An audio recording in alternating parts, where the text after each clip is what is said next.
If you want to be a rally driver just like Ken Block or Colin McRae without the not with us part, there are 4 steps that you need to take to get into rally, and I'm going to show you exactly how to do that in this video.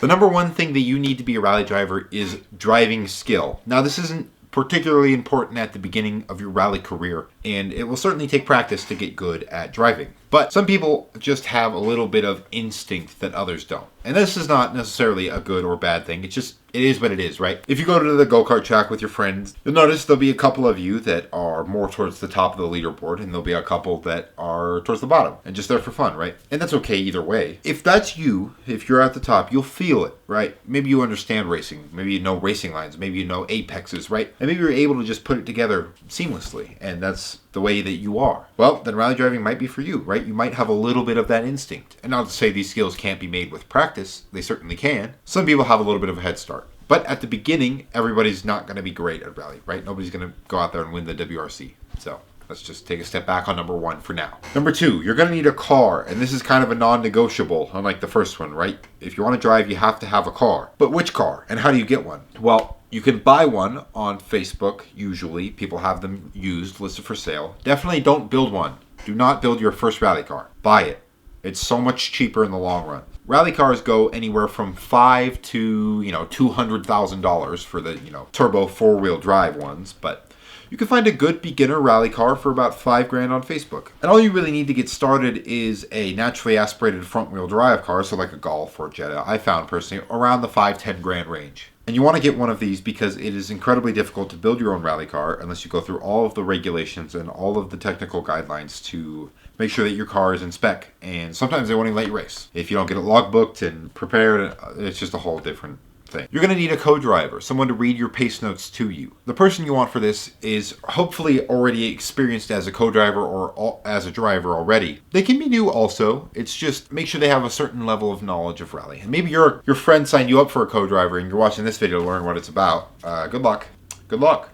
Yeah. For a co-driver, you're going to want somebody that's calm and relatively well-spoken, thought out, right, with what they say. You don't want somebody who stutters a lot in a rally car just because, kind of important. Unfortunately, your girlfriend or your mom aren't great candidates for this, although you might make them do it anyways. That's fine with me. Number 4 is safety gear, and this is probably the most important on the list. Balling out on safety gear and spending most of your budget on safety gear is not a bad thing and is certainly encouraged, right? You don't want to die on the rally stage. If you die, you can't be a rally driver, can you? Flexing the most expensive, car or watch, whatever, that's not a flex. Buying the most expensive helmet and roll cage is a flex, so do that. Make sure you spend, you buy the good safety gear. Get the good stuff. Before you buy any of this stuff, you should go to rallies and make sure that you actually want to do it. Make sure you actually want to be a rally driver, right?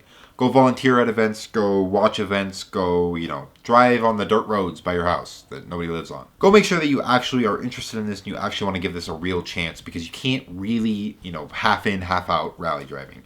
Go co-drive for somebody. That'll be a great way, right? It's not exactly the same as being a driver, but that'll be a great way to learn and to see if you actually want to do it. And the 5th step and final step is going to be to go race, right? Go actually experience these events. Go get better. Go, experience trailering your car to Oregon and camping and being there for multiple days and being tired and driving in the morning and at night and through the forest and all of this, right?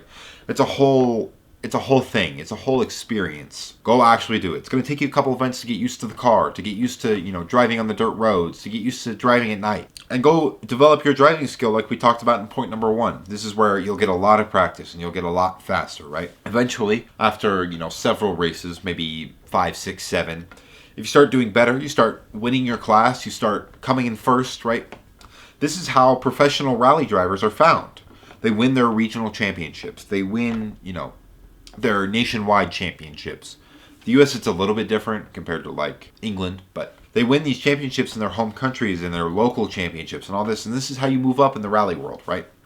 You win and you get better and you get noticed and you get sponsors and you get more money and you get faster cars, right? All of this stuff. It's a whole thing. So that is the 4 things that you need to become a rally driver. If you want a more in-depth video about specifically how to set up a rally car or specifically how to move up through the rally driving championships and how to actually make this a career, I'd definitely be interested in making those videos, so let me know if you want to see it. If you're a rally fan, maybe you'll want to know how Subaru was good and then they weren't good. Go check out this video about Subaru's rally team right here. Other than that, make sure to like and subscribe if you enjoyed the video, and I'll see you in the next one.